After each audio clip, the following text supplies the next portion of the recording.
Welcome to Sleep Tight Stories.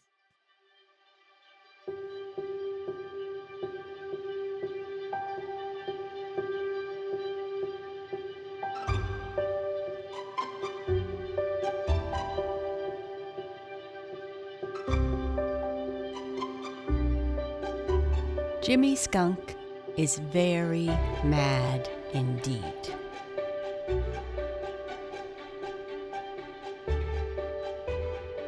Peter Rabbit loved to play tricks on people and then try to get away with it.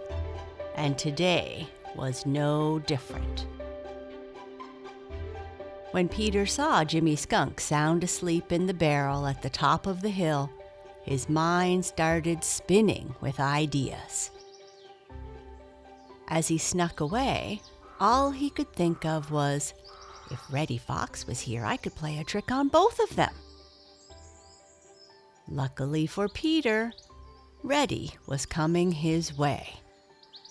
What would happen next? Jimmy Skunk was angry this time, and no mistake. He was just plain mad. And when Jimmy Skunk feels that way, no one wants to be very near him. You know, he is one of the very best-natured little fellows in the world ordinarily. He minds his own business, and if no one bothers him, he doesn't bother anyone. But once he is upset and feels that he hasn't been treated fairly, look out. And this time, Jimmy was mad clear through as he got to his feet and shook himself to see that he was all there. I don't know that anyone could blame him.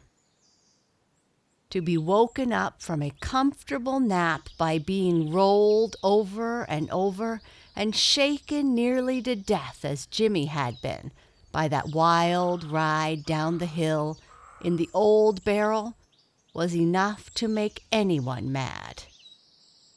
So he really is not to be blamed for feeling as he did. Now Jimmy knew that an old barrel that has been lying in one place for a long time does not move by itself. He knew that the barrel couldn't possibly have started off down the hill unless someone had made it start.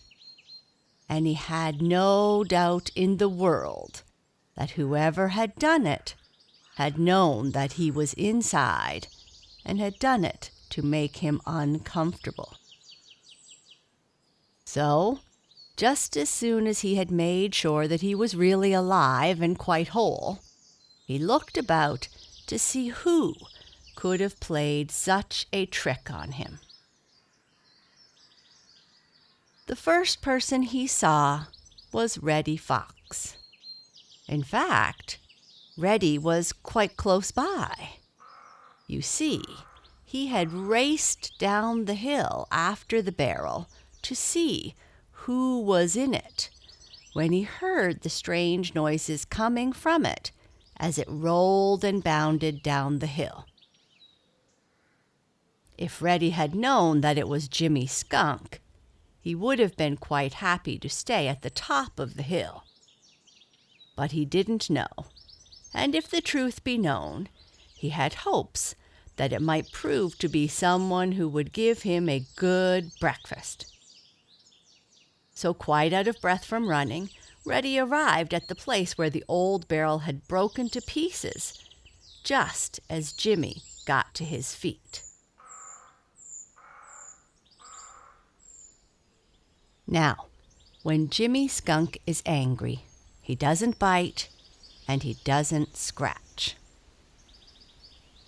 You remember, Old Mother Nature has provided him with a little bag of perfume, which Jimmy doesn't mind in the least, but which makes most people want to hold their noses and run. He never uses it, except when he is angry or in danger. But when he does use it, his enemies always turn around and run. That is why he is afraid of no one, and why everyone respects Jimmy and his thoughts. He used it now, and didn't waste any time about it. He threw some of that perfume right in the face of Reddy Fox before Reddy even had a chance to turn or say a word. "Take that!" snapped Jimmy Skunk. "Perhaps it will teach you not to play tricks on your honest neighbors." Poor Reddy. Some of that perfume got in his eyes and made them sting. In fact, for a little while, Reddy couldn't see at all. And then the smell of it was so strong that it made him quite sick. He rolled over and over on the ground, choking and gasping and rubbing his eyes.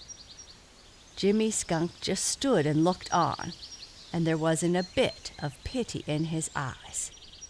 "How do you like that?" he said. "You thought you were very smart rolling me down the hill in a barrel, didn't you? You might have hurt me." "I didn't know you were in that barrel, and I didn't mean to roll it down the hill anyway," whined Reddy once he got his voice. "Huh!" snorted Jimmy Skunk, who didn't believe a word of it. "I didn't! Honestly, I didn't!" protested Reddy. "I bumped the barrel by accident chasing Peter Rabbit. I didn't have any idea that anyone was in it." "Huh?" said Jimmy Skunk again.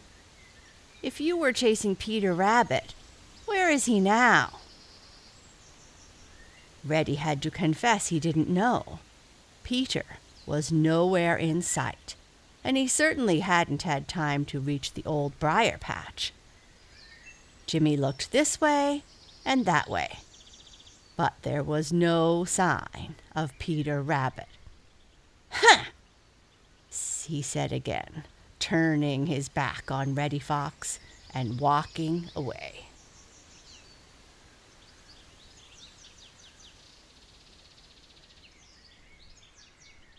Sneaking away is usually done only by someone for some reason or other doesn't want to be seen.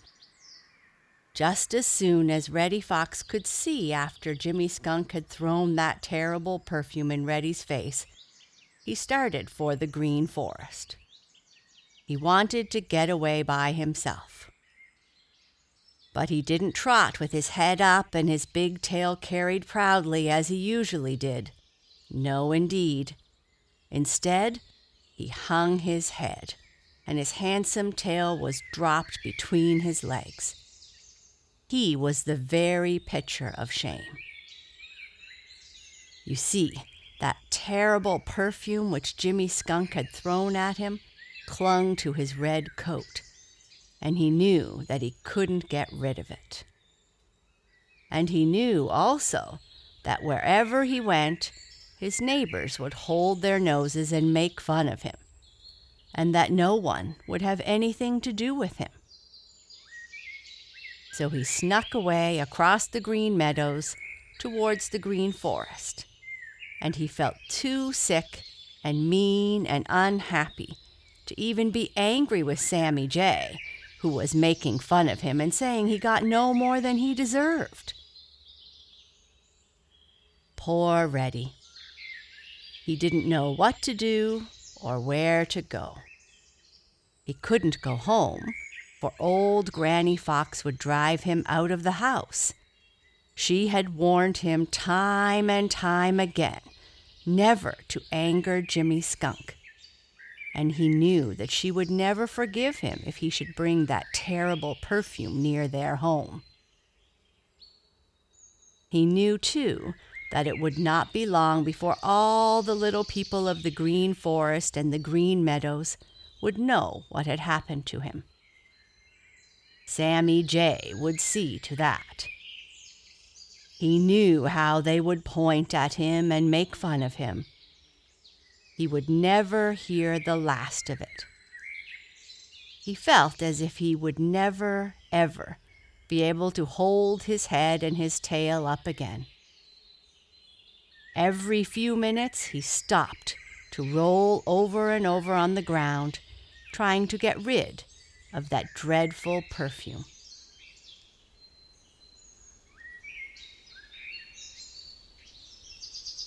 When he reached the green forest, he hurried over to the laughing brook to wash out his eyes. It was just his luck to have Billy Mink come along while he was doing this. Billy didn't need to be told what had happened. "Phew!" he exclaimed, holding onto his nose. Then he turned and hurried away from the smell of that perfume. Then Billy stopped and made fun of Reddy Fox. Reddy Fox took no notice, though. He felt too miserable. After he had washed his face, he felt better. Water wouldn't take away the awful smell, but it did take away the smart from his eyes. Then he tried to plan what to do next. "The only thing I can do is to get as far away from everybody as I can," he thought. "I guess I'll have to go up to the old pasture to live for a while." So he started for the old pasture, keeping as much out of sight as possible. On the way, he remembered that Old Man Coyote lived there. Of course, it would never do to go near Old Man Coyote's home, for if he smelled that awful perfume and discovered that Reddy was the cause of it, he would certainly drive him out of the old pasture. And then, where could he go? So Reddy went to the loneliest part of the old pasture and crept into an old house that he and Granny had dug there long ago when they had been forced to live in the old pasture in the days when Farmer Brown's boy and Bowser the Hound had hunted them for stealing chickens. Then he stretched himself out and was perfectly miserable. "It wouldn't be so bad if I had really been to blame, but I wasn't. I didn't know Jimmy Skunk was in that barrel, and I didn't mean to start it rolling down the hill anyway," he muttered. "It was all an accident and—" He stopped, and into his yellow eyes crept a look of suspicion. "I wonder," he said slowly, "if Peter Rabbit knew that Jimmy Skunk was there and planned to get me into all this trouble. I wonder." At the time that Jimmy Skunk was punishing Reddy Fox for rolling him down the hill in a barrel, and while Reddy was sneaking away to the Green Forest to get out of sight, Peter Rabbit was lying low in the old house of Johnny Chuck, right near the place where Jimmy Skunk's wild ride had come to an end. It had been a great relief to Peter when he had seen Jimmy Skunk get to his feet, and he knew that Jimmy hadn't been hurt in the wild ride. Lying flat in the doorway of Johnny Chuck's old house, Peter could see all that went on without being seen himself. And he could hear all that was said. He chuckled as he saw Reddy Fox come up, and his eyes were popping right out with excitement as he waited for what would happen next.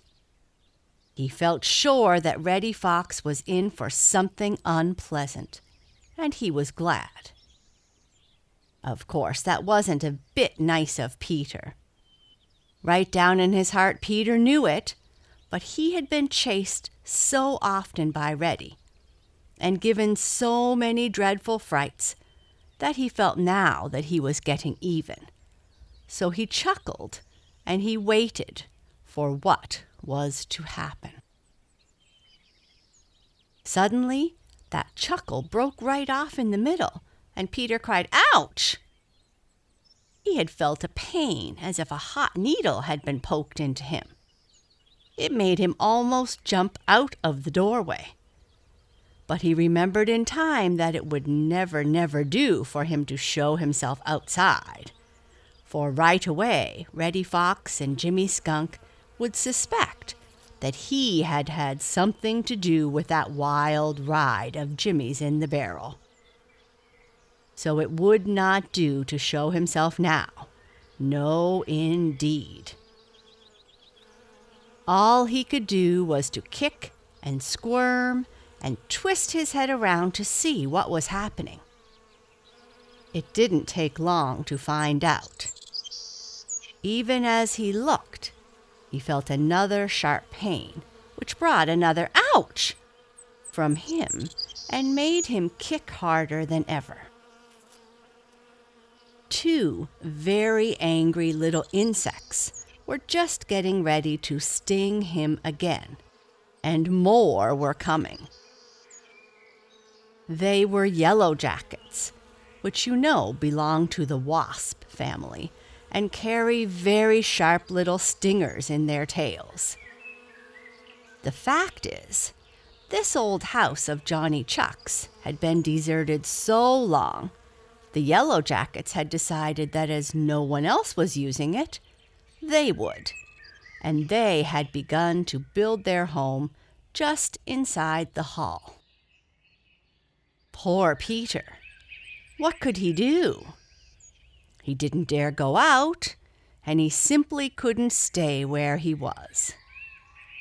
Whatever he did must be done quickly, for it looked to him as if a regular army of yellow jackets was coming, and those little stingers they carried were about the most painful thing he knew of. By this time, he had lost all interest in what was going on outside. There was quite enough going on inside. He remembered that Johnny Chuck digs his house deep in the ground. He looked down the long hall. It was dark down there. Perhaps if he went down there, these angry little warriors wouldn't follow him. It was worth trying anyway. So Peter scrambled to his feet and scurried down the long hall. And as he ran, he cried, "Ouch! Ouch! Ooh! Ah! Ooh!" Those sharp little stingers were very busy, and there was no way of fighting back. At the end of the long hall was a snug little room, very dark but cool and comfortable. It was just as he had hoped. The yellow jackets did not follow him down there. They had driven him away from their home, which was right near the entrance, and they were satisfied. But what a fix he was in! What a dreadful fix! He ached and hurt all over. My goodness, how did he hurt? And to get out, he would have to go right past the yellow jacket home again. "Oh dear, I wish I had never thought of such a joke," moaned Peter, trying to find a comfortable position. "I guess I got what I deserved." I think he had. Don't you?